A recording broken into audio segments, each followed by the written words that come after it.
Brian, do you have the capability to get onto the wall by chance? Yeah, I'm going to hop out here and update some more. Well, as you can just see, we're seeing a new tornado warning just south of the state line. We'll have to monitor this storm as they are moving off to the north and east. That could eventually impact portions of Greene and Rock County.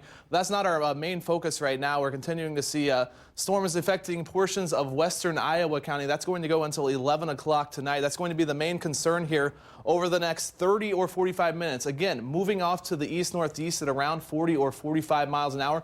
So it's going to impact Dane County. There's no ifs, ands, or buts about it, but there's no warnings for Dane County just yet. But if you do live in Dane County, I do want to give you a heads up that this storm will be moving into the area here likely over the next hour or so. But of most concern right now continues to be down in the portions of Iowa County where we're seeing this going on. Let's see if we can do a little storm track on this here. Again, if you live just south of Lone Rock, that's the area of most concern just north of Dodgeville, moving off to the east and northeast at around 45 miles an hour. So as this continues moving off over the next little bit here, Spring Green within the next 10 minutes, Mazomanie here in about a half hour, and eventually pushing into the Dane County area. Middleton probably within about 45 minutes to an hour. So again, Iowa County most concerned for actual tornado right now just south of Lone Rock and just north of Dodgeville. This is the area we're most concerned with. And we're also seeing some hail, possibly to around quarter size in diameter.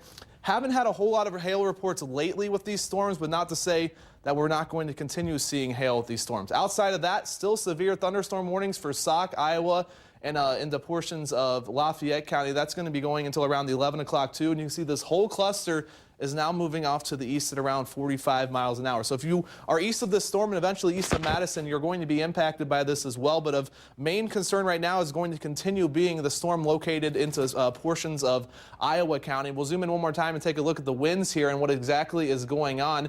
And again, just south of Clyde, we're starting to see a little bit of some tighter rotation, it looks like here once again.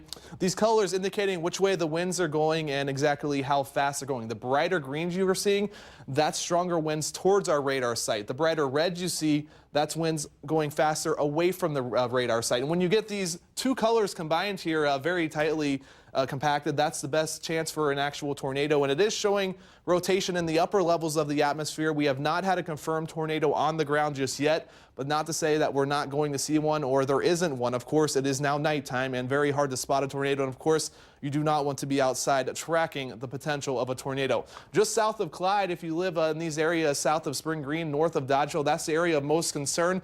That's going to be pushing into central portions of Iowa County here over the next few minutes, eventually into eastern Iowa County, and eventually after that into portions of Dane County. Tornado warning continuing for Iowa County until 11 o'clock. That's about another 25 minutes or so. Storm is starting to race off now to the east at around 45 miles an hour. Would not be surprised to see some new severe thunderstorm warnings, possibly tornado warnings here as we head through the next 30 or 40 minutes. Again, tornado warning for portions of Iowa County until 11 o'clock.